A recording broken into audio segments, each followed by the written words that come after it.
అయోధ్య రామ మందిర ట్రస్ట్ కీలక భేటీ, విరాళాల చోరీ వివాద నేపథ్యంలో మీటింగ్, కొత్త పదవులపైన నిర్ణయం తీసుకునే ఛాన్స్. ఏపీఎస్ ఆర్టీసీ జేఏసీ ఉద్యమం కంటిన్యూ, మొక్కుబడి చర్చలపై జేఏసీ నేతల సహనం, రెండవ దశ ఉద్యమ కార్యాచరణను కొనసాగిస్తామని వెల్లడి. కూటమి పాలనలో బాధితులపైనే అక్రమ కేసులు, పథకం ప్రకారం అరెస్టులు కొనసాగుతున్నాయని అంబటి రాంబాబు ధ్వజం.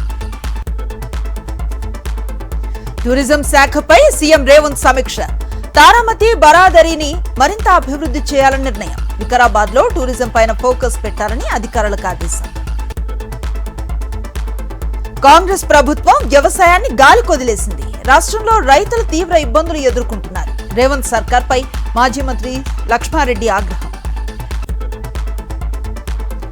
గ్రేటర్ వరంగల్లో పలు అభివృద్ధి పనులకు ఎమ్మెల్యే నాయని శ్రీకారం, అభివృద్ధి లక్ష్యంగా ముందుకు సాగుతున్నట్లు వెల్లడి, వ్యక్తిగత విమర్శలు చేస్తే సహించే ప్రసక్తి లేదని బీఆర్ఎస్ కు కౌంటర్.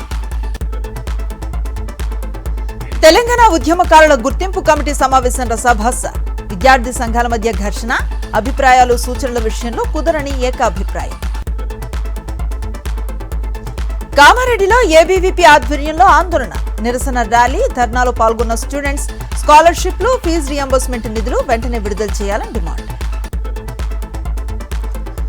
మార్కాపురం కలెక్టరేట్ ముందు సిపిఎం ఆధ్వర్యంలో ధర్నా, త్రాగునీరు, డ్రైనేజీ, రోడ్లు, పాఠశాలపై అధికారుల స్పందన కరువైందని మండిపాటు, తక్షణమే సుందరయ్య కాలనీలో మౌలిక సదుపాయాలు కల్పించాలని డిమాండ్.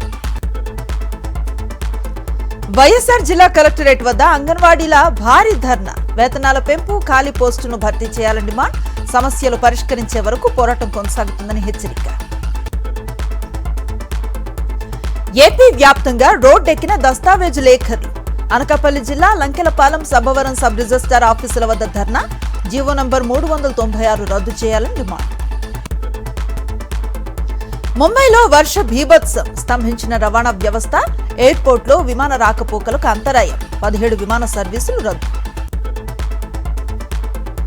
లాభాలతో ముగిసిన స్టాక్ మార్కెట్స్, సెన్సెక్స్ 521, నిఫ్టీ 129 పాయింట్లుంది.